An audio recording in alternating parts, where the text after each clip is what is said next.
নমস্কাৰ সকলোকে মোৰ অন্য এটি মিনি ভ্লগলৈ আপোনালোকক স্বাগতম জনাইছোঁ। ক্লাছৰ পৰা ওলাই মেলি বাছ ৰৈ আছিলোঁ আৰু বাছখন অহা নাছিলে, সেইটো কাৰণে অলপমান খোজকাঢ়িলোঁ, এফালে এফালে গ'লোঁ বাছ ষ্টেণ্ডৰ পৰা।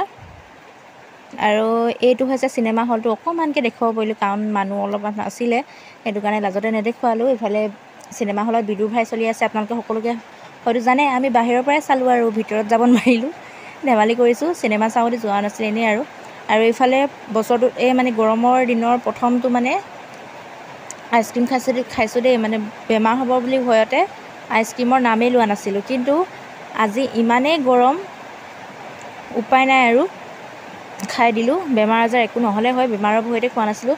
বাই চান্স আকৌ কম্পিউটাৰৰ এক্সাম যদি থাকে তেতিয়া বেমাৰ পৰি গ'লে কথাটো বেয়া হ'ব, তাকে ভাবি লৈ নোখোৱাকৈ আছিলোঁ। কিন্তু আজি ইমান উৎকণ্ঠ গৰমৰ কাৰণে খাবলগীয়া হ'ল। আৰু গধূলি ইফালে দেখিছেনে, এনেই বহি আছিল, গাড়ীবিলাক অহা যোৱা কৰি আছিলে অইলৰ, তাকে বুলি ভিডিঅ'টো দেখুৱাই দিওঁ। আৰু ডাঙৰ হ'লোঁ যদিও সৰু নিচিনা, ভিতৰত সোমাই থাকিলে যদি গাড়ী মাত শুনো একদম দৌৰ মাৰি মেলি চাবলৈ আহোঁ। আৰু অন্য এটা ভিডিঅ'ত আকৌ লগ পাম, আজিলৈ আহিছোঁ, বাই।